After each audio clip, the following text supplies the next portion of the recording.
My name is Dr. Stan Fine, and I'd like to introduce you to Law 12, a concept that could change your life for the better.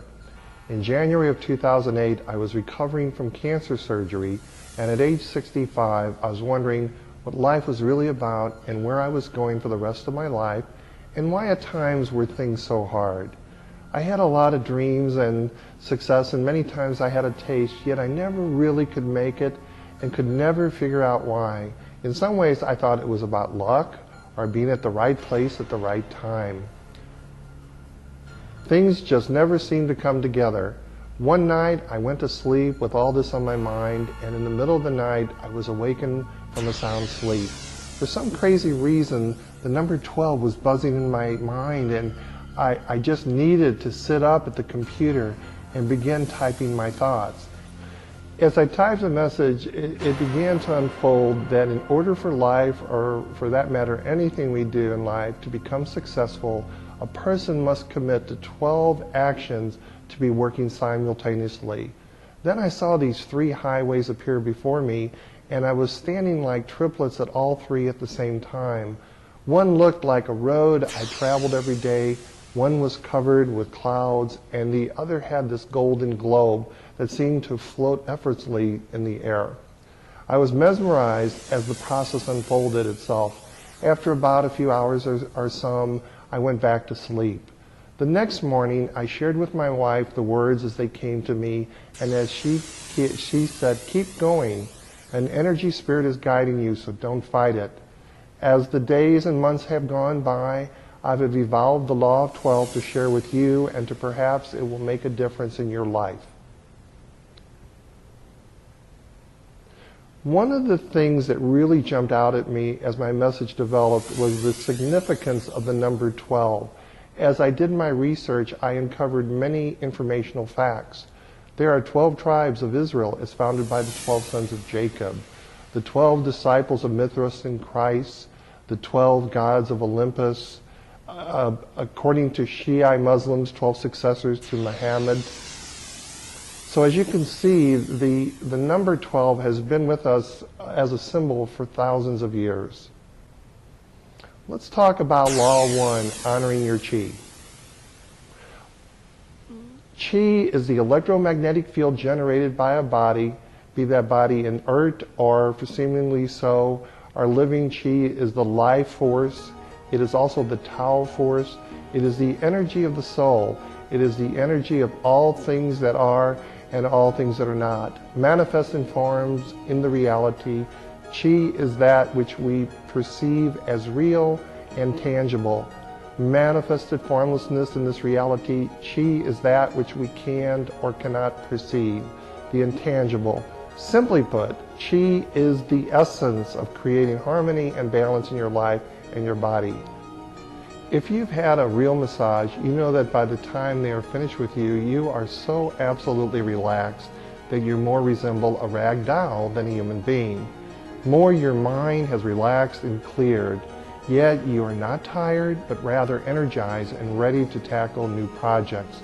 Harmonizing and chi balancing has the same effect. Ever remember a time during some activity when you were so together that everything just clicked?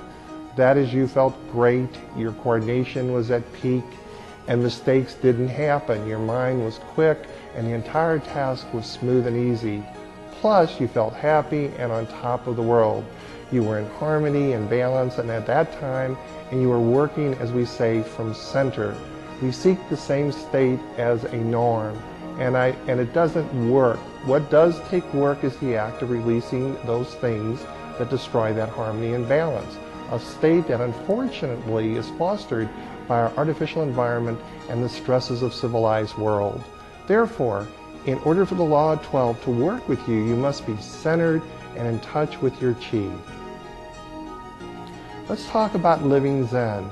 Zen is defined as a school of Mahayana Buddhism that asserts that enlightenment can be attained through meditation, self-contemplation, and intuition rather than through faith and devotion. I have found in the Law 2 there are certain actions that can be accepted to any life, no matter what your religious beliefs or what your standard of living. Let me share them with you. Focus on the essential. Do one thing at a time. Have periods of disconnectedness. Don't live in your to-do list. Schedule your talking time. Turn off your cell phone from time to time. Set limits on what you do. Create a morning routine. Create a weekly routine. And clear out your mental inbox. Pare down your have-tos and develop the art of saying no. Therefore, the Law 2, we begin the journey of simplifying our lives. Let's talk about Law 3, the law of words. In order for your passions and dreams to become realities, you must be able to write them down. How many times have you had a great thought and meant to write it down, but never got to it? There's a great quote I'd love to share with drives home my point. It's entitled, "It's all about character." Here's how it goes. Watch your thoughts, they become words. Watch your words, they become actions. Watch your actions, they become habits. Watch your habits, they become character. Watch your character, it becomes your destiny. In Law 4, we talk about the law of telling, and what I'm basically sharing with you is that you need to be able to write your passions, your dreams down. In Law 5, the announcement, or what I call 30 seconds to tell the world. In this law, we talk about telling the world about your passions and desires. Remember, the average human being processes over 60,000 thoughts a day, and you're trying to reach them with what and how you feel. Try saying what you want to share in about 3 sentences. The world resonates the passion and energy. If you're excited, the world will become excited with you. Let's talk about Law 6, 12 champions. When I was in the corporate world, I had a chance one time to meet with the president of a very large retail company with 1,000 stores. We were trying to launch a national campaign. We were discussing how we were going to reach all these stores and ensure the success of this campaign. He told me that he would appoint 12 champions that would carry the banner for the campaign. For some reason, the idea of 12 champions stuck with me, and here over 20 years later, I saw 12 champions in my vision of the Law 12 as the messengers that will carry the message of your passions. So look at it this way. As your passions unfold, you need to appoint 12 champions or messengers to help you carry the message. Law 7 is the law of actions. The law of actions is just that, action. The way it works is that in order for any effort to succeed, you must have 12 simultaneous actions working at one time. Let's talk about karma in Law 8. According to the Buddhist teachings, the law of karma says that for everything you do, there is a result. Or as they say, for every cause, there's an effect. The effect could be good or bad depending on the cause. The law of karma is telling us that we are all responsible for our actions, and in some form or fashion, what we do or the actions we take will result in some form of result. I'd now like to talk about Law 9, detached awareness. Detachment results from neutrality and a higher perspective on things that give us serenity. Even amidst great turmoil, we can be in the eye of the hurricane perfectly calm while events are swirling around us. Acceptance is also the first step towards detachment because it opens our consciousness to receive everything in this neutral attitude, whereas resistance to anything immediately indicates that we are attached to something or we would not be resisting. This does not mean that we accept things in the sense of agreeing with them or wanting them to be that way or even believing them to be true in the case of symbolic communications, but rather that we are simply accepting everything in the universe for what it is. This detachment is attained by finding all of our security in our spiritual reality as divine beings or by completely trusting in God rather than any limited thing. Thus, the mystical love of God or Spirit can greatly enhance our freedom, although if we become attached to any limited form of God, whether it be a religion or scripture or teacher, then that attachment may prevent us from seeing clearly reality as a whole. The spiritual life can be very paradoxical and nebulous because there is really nothing tangible to hold on to that we can rely on. Ultimately, we realize that it is the intangible qualities, which I call the divine principles, that are most real, secure, and trustworthy. Even those principles are conceptual and below the truth of reality of spirit itself. But we cannot talk or write about spirit without using concepts for communications. Thus, it is helpful to realize that we can always transcend the concepts in our own awareness and experience. Detachment leads to transcendence because it frees us from the lower things. As we become free, we naturally rise in our consciousness to the higher levels. Also, we transcend to higher levels in our awareness. We naturally tend to be more detached from the lower things. Since spirit is infinite, there is no end to the transcendence. Our imagination transcends the physical world with inward messages. Feelings transcend those particular forms. The mind transcends the feelings with abstract concepts. The intuition transcends the reason with holistic perceptions. Let's talk about Law 10, psychic energy. What is psychic energy? We all have chakras and an aura that influences our body. Imagine an energy field of light all around you, like you in a bubble. This is your psychic energy. Everyone has a personal space. Your psychic energy is that space. One of the first lessons I learned once I accepted the fact that I had psychic abilities is I felt my energy depleted more and more after each reading I did for someone. I felt the need to protect my own energy from negativity. It is your psychic being you must protect. Even if you don't consider yourself psychic in any way, you can still use these ideas to protect your well-being from others' energy. We all at times give out sad energy, strong and ill energy. We also share our happiness and their excited and nervous energy. The best we share is the energy filled with love. Sometimes psychic energy can fill a room. This can be both a negativity situation or a positive situation depending on the circumstances.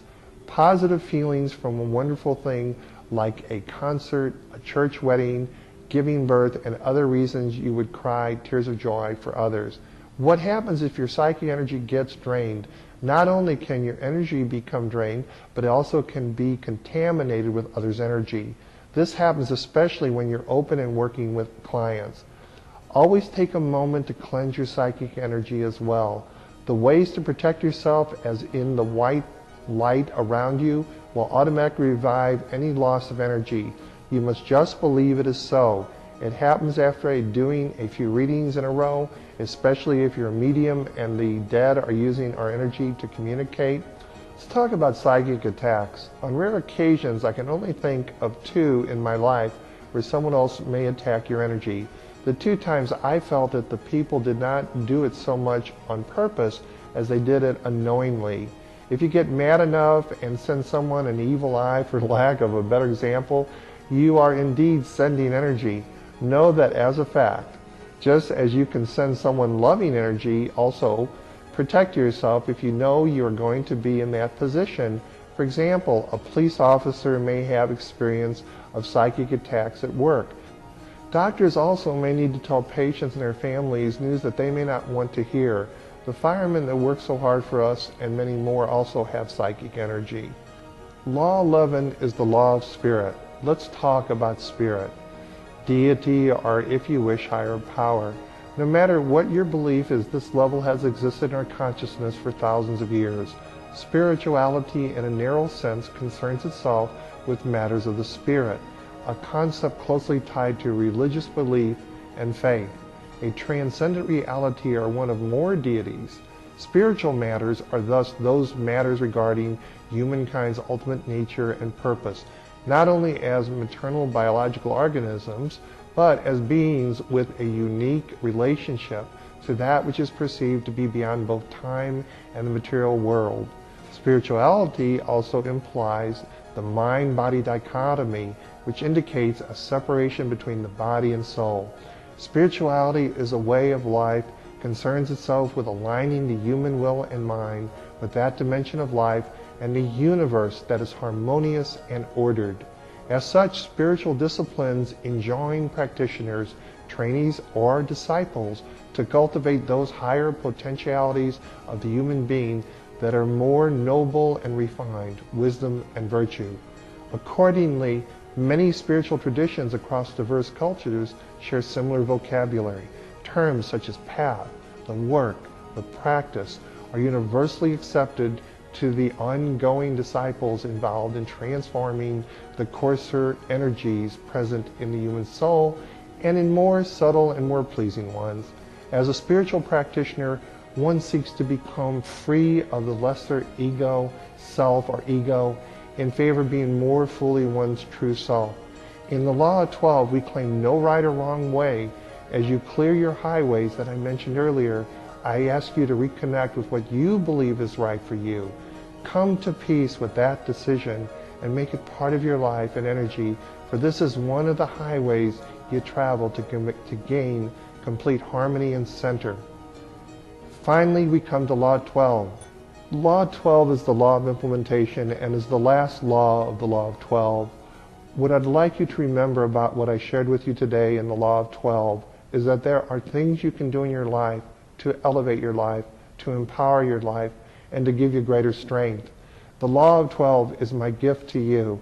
It is ways to raise your consciousness, go passionately into the world, and to fulfill your dreams. My wish on this video is that you will enjoy the Law of 12, embrace it, and have a successful life. Thank you. In order to get a copy of the Law of 12, you need to go to my website, www.stanfine.com, to get a DVD or to allow me to come out and make a presentation to you. Again, www.stanfine.com. Thank you.